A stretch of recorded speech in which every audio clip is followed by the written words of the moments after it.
Olá, amigos da Tartaruga CV, eu sou o Guilherme Vieira e desta vez eu estou aqui pronto para mais um vídeo. Primeiro desejando feliz ano novo, né? Porque faz um tempo já que eu não fiz um vídeo. Esse é o primeiro vídeo de 2026 e não tem como começar 2026 melhor porque tá tendo o evento da Supercopa Espanhola, né? E é exatamente isso, sobre isso que eu vim falar aqui.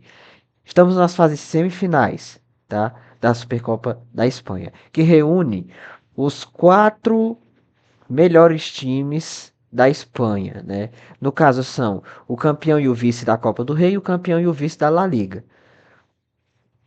O campeão e o vice da Copa do Rei e o campeão e o vice da La Liga foram Barcelona e Real Madrid. O Barcelona ganhou as duas, o Real Madrid foi vice das duas.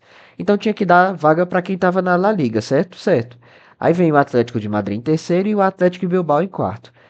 O Barcelona pegou o Atlético de Bilbao, né? E o Real Madrid pegou o Atlético de Madrid. Ambos pegaram o mais difícil, né? O Real Madrid pegou o Atlético de Madrid, o Atlético de Madrid pegou o Real Madrid, o Barcelona pegou o mais fácil. Isso se mostrou verdadeiro 100% na prática, porque vamos começar com o jogo do Barcelona. Barcelona no começo estava muito afobado, tentava uma bola longa, uma virada muito um pouco mais vertical do que o planejado, do que o que era para ser, né? E acabava errando, parando um pouco na defesa do Atlético Bilbao. Entretanto, meio que o Pedro começou a aparecer mais, as coisas foram se acalmando, né? E o Barcelona começou a trocar mais jogadas e aí não teve jeito pro Atlético Bilbao, né? Eu tô vendo que o Barcelona, ele tem suas maneiras, tem praticamente duas maneiras de jogarem, ou de jogar, né? Primeiro é a maneira de jogar com o Pedri, que geralmente é uma maneira mais de posse de bola, de controle do jogo, né? Que o Barcelona tem uma paciência, um jogo de xadrez com o Pedri.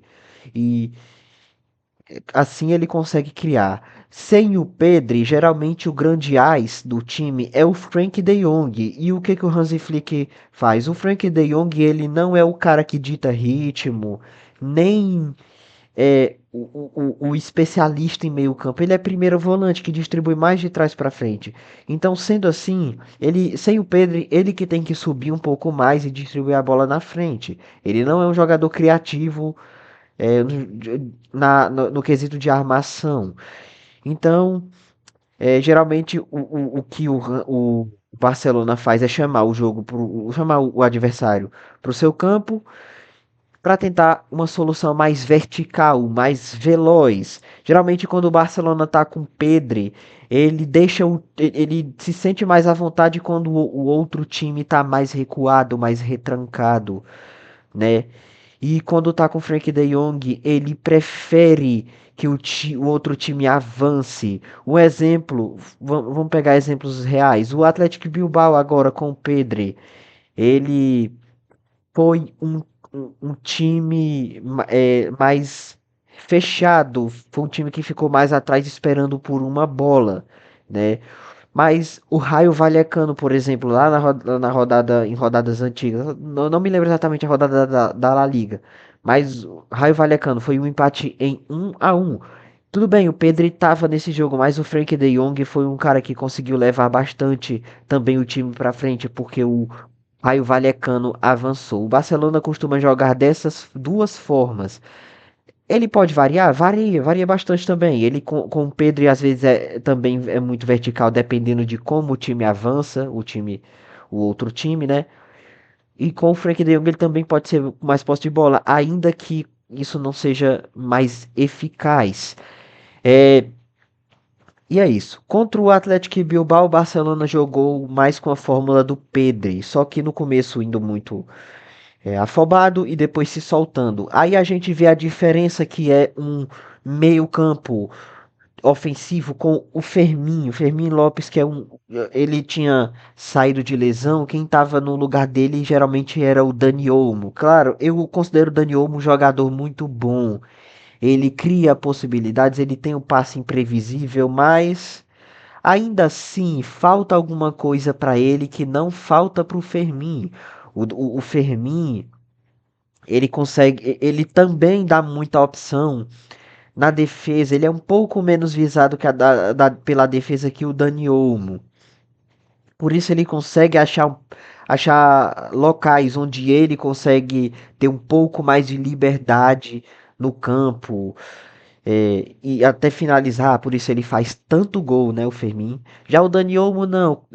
Todo mundo já sabe que ele é um jogador bom e que pode fazer muito, né? Só que por isso que ele fica encaixotado e não consegue fazer muita coisa na defesa, né? Mas aí não foi muito problema. O Barcelona atropelou. No primeiro tempo foi 4-0. Foi só o Ferran fazer um gol que o Barcelona começou a fazer tudo, tudo. Aí o Rafinha fez o segundo gol no segundo tempo, que eu achei assim, cara. O Rafinha não era nem pra ter jogado o segundo tempo. O Hansi Flick tem que chegar e poupar os melhores jogadores. Tava ganhando o primeiro tempo de 4-0, bicho. 4-0. E só vai substituir lá pros 15, 20 do segundo tempo. Não, cara, tem que tirar os melhores jogadores. Com a diferença dessa, o Atlético Bilbao não ia conseguir fazer nada mesmo, entendeu? Não ia conseguir fazer nada.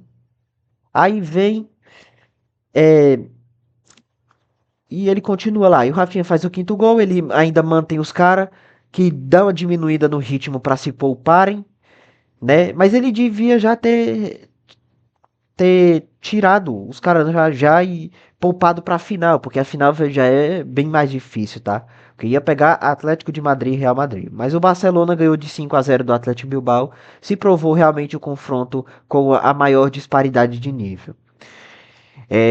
E agora nós temos o segundo confronto que aconteceu hoje às 4 horas da tarde.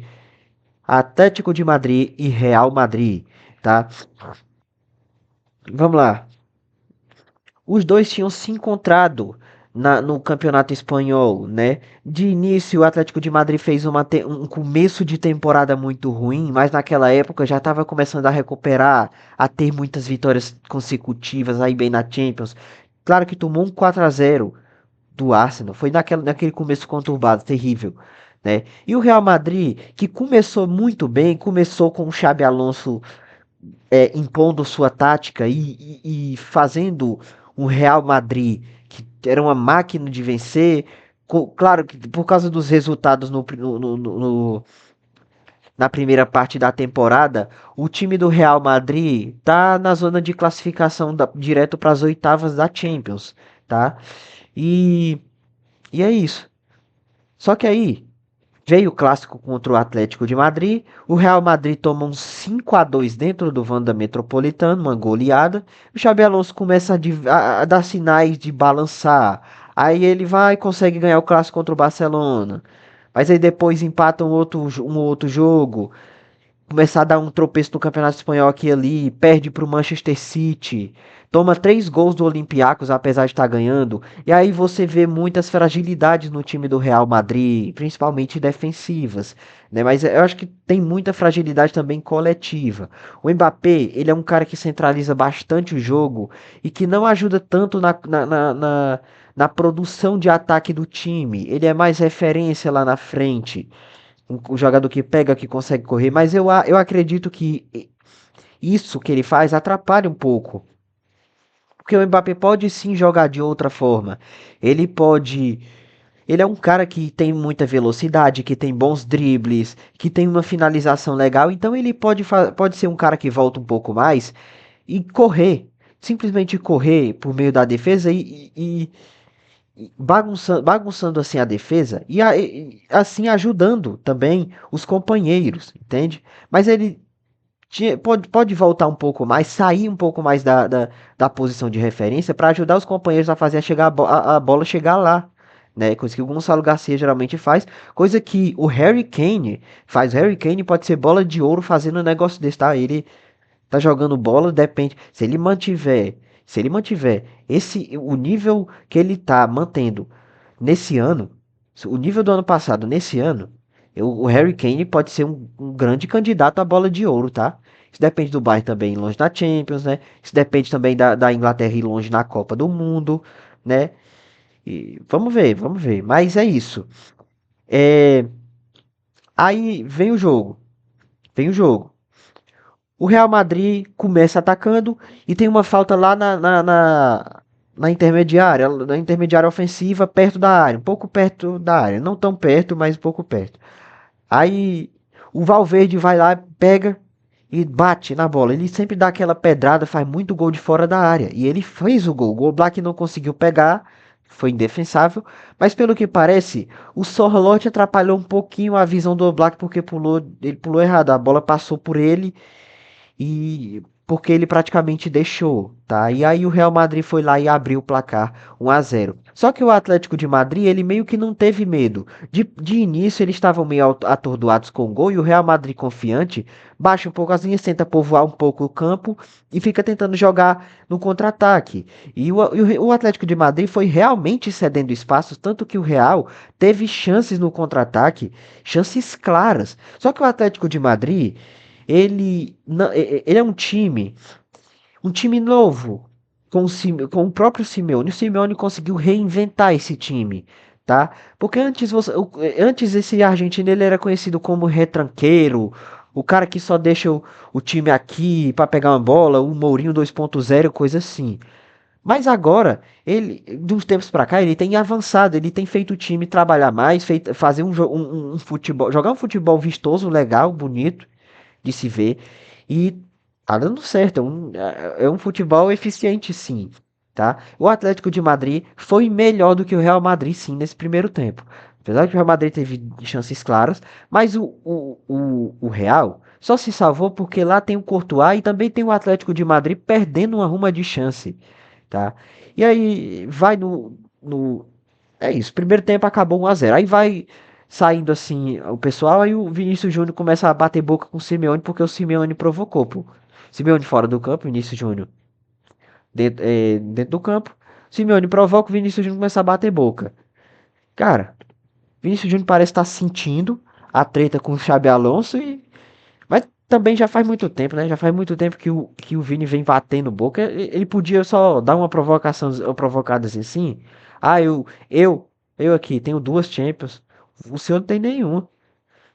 E comparar os anos de carreira, né? Loucura. Mas poderia. Ele realmente poderia provocar e acabar com a discussão ali mesmo. Ou então nem ligar. O Simeone tava só provocando, pô. Mas é irrelevante essa situação.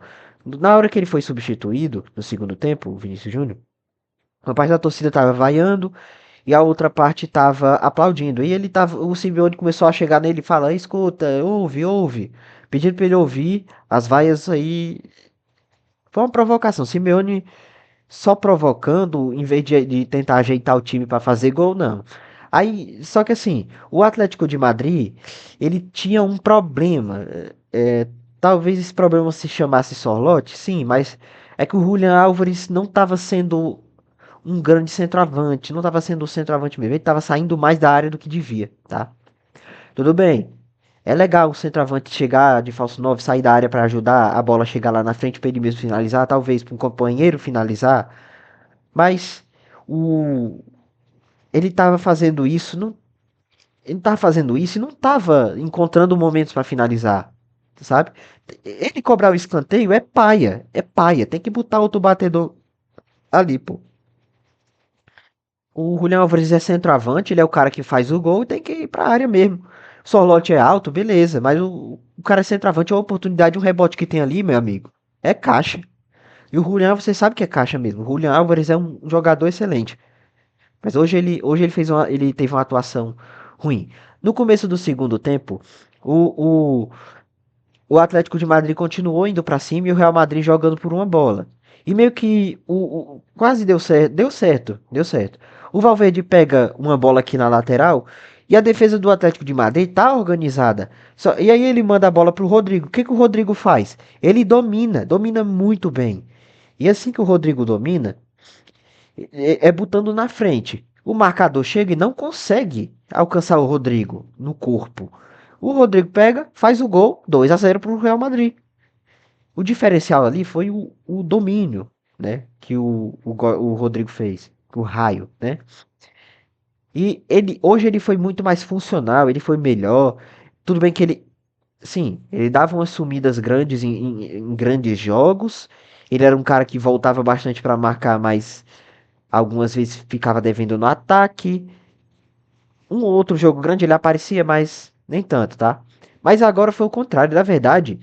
Quem sumiu bastante foi o Vinícius Júnior, que não teve uma atuação muito boa. Ele erra muito. O Vinícius Júnior do ano de 2024 pra cá, ele piorou bastante, cara. Piorou mesmo, tá? Não tá mais conseguindo ser aquele Vinícius Júnior criativo, que conseguia dar aquele espaço de trivela perfeito. Ele tá sendo anulado. Tá sendo anulado, que pode ser um destino do Yamal, tá? O Yamal pode sofrer o mesmo destino porque ele não muda o estilo de jogo dele. Ele é praticamente o mesmo e pode ser, tá? Pode ser. Teve o mesmo hype que o Vinícius Júnior, tá? Também lutou por bola de ouro ali, perdeu. Perdeu, dizem que injustamente também. Mas é isso. Vamos ver o que dá, né? Vamos ver o que dá. E aí, o Atlético de Madrid ainda tenta.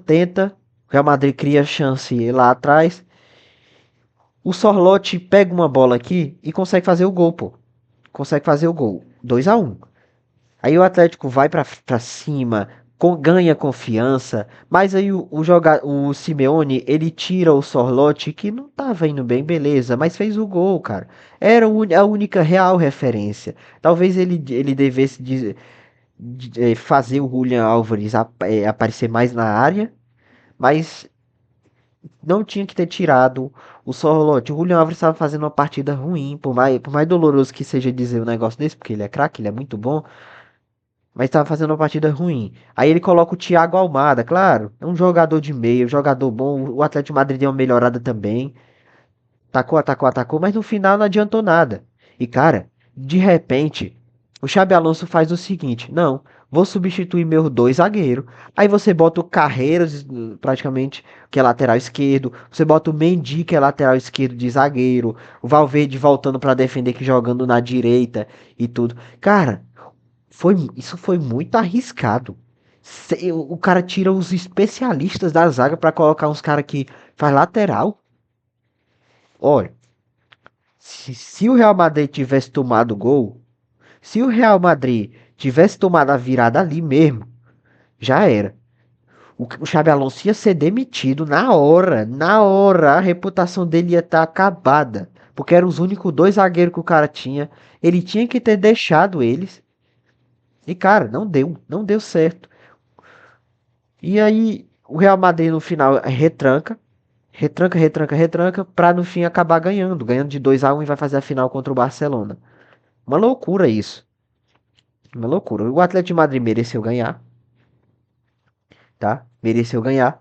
Mas o Real Madrid que ganhou no trunfo lá, ganhou com o Atlético de Madrid perdendo bastante gol. Se o Real Madrid repetir essa atuação tenebrosa que teve, vai tomar uma goleada do Barcelona, tá? O Xabi Alonso tem que bater nessa tecla. O Real Madrid tem ter tremendas fragilidades defensivas, terríveis fragilidades defensivas. O Barcelona não é um time como o Atlético de Madrid. O Barcelona já tem suas posições definidas e jogadores que conseguem fazer muito mais a diferença, criar muito mais chances. Tem um sistema que permite isso, tá? E jogadores que fazem mais gols do que o Atlético de Madrid. O Barcelona é outro nível de adversário para o Real Madrid atuar desse jeito, tá? Eu acho que não. Eu acho que o Real Madrid vai perceber isso. Talvez o Xabi Alonso tenha poupado os zagueiros pensando exatamente na final, tentando pensar um longo prazo, apesar de que foi muito arriscado. Às vezes quem não arrisca não petisca, mas foi muito imprudente o que ele fez ali. Muito imprudente de trocar os dois zagueiros. Mas deu certo, né? Até esse ponto aí deu certo, né? Mas vamos ver como é que os dois times vão reagir. O Barcelona e o Real Madrid vão reagir na final. É isso, eu vou ficando por aqui. Muito obrigado. Feliz ano novo e fui.